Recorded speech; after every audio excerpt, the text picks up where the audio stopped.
Halo, apa kabar semuanya yang besok insya Allah mau pada berlebaran? Jangan pada beli bipang ya. Oke, kita akan langsung bahas tentang Ibnu Taimiyah. Ibnu Taimiyah adalah tokoh kontroversial dalam sejarah Islam. Ibnu Taimiyah dikenal telah menyalahi ijma' para ulama dalam puluhan perkara hukum baik akidah ataupun fikih. Di antaranya adalah Ibnu Taimiyah melarang kaum muslimin ziarah ke makam Nabi Muhammad, makam para wali dan orang soleh. Di antaranya lagi adalah Ibnu Taimiyah berkata bahwa orang yang menjatuhkan talaknya dengan ta'liq kepada suatu sumpah dan melanggar sumpahnya tersebut, maka menurut Ibnu Taimiyah, orang tersebut hanya wajib membayar kifarat saja, yakni menurut pendapat Ibnu Taimiyah, talak orang tersebut tidak berlaku, tidak jatuh talaknya lagi. Ibnu Taimiyah juga berpendapat bahwa Allah turun setiap malam dari Arsy turun ke langit dunia, langit pertama, tanpa arasnya menjadi kosong dari adanya Allah.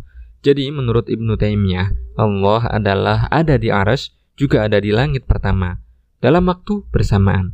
Dan bukan artinya bahwa Allah ada dua, ini kata dia.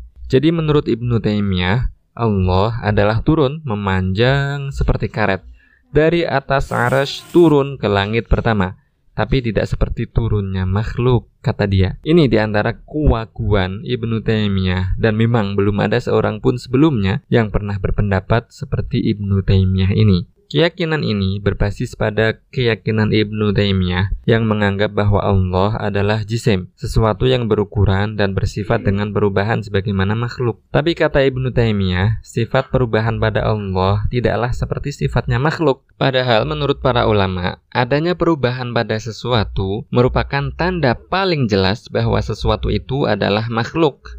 Penyimpangan Ibnu Taimiyah masih berlanjut hingga dia juga meyakini bahwa alam adalah azali dan Allah bersifat hudus. Sedangkan menurut ajaran Islam, kita harus berkeyakinan bahwa alam ini adalah hudus dan yang azali hanya Allah. Adapun Ibnu Taimiyah, dia berpendapat bahwa sifat kalam Allah adalah huruf dan suara, tapi tanpa permulaan.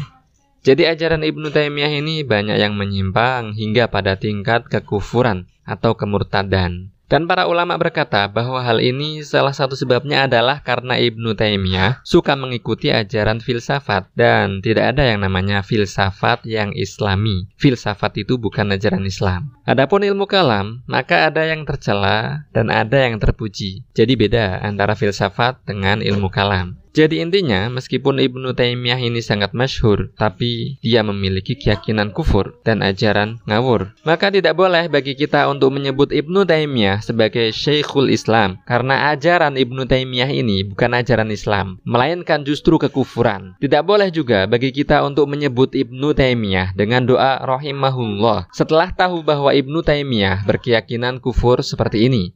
Jangan malah bilangnya Ibnu Taimiyah itu imam mujaddid, mujtahid, karena pendapatnya paling beda sendiri dan tidak mengikuti pendapat imam lain. Kalau mensifati Allah dengan perubahan, ya bukan Syekhul Islam namanya, tapi Syekhul Kufur.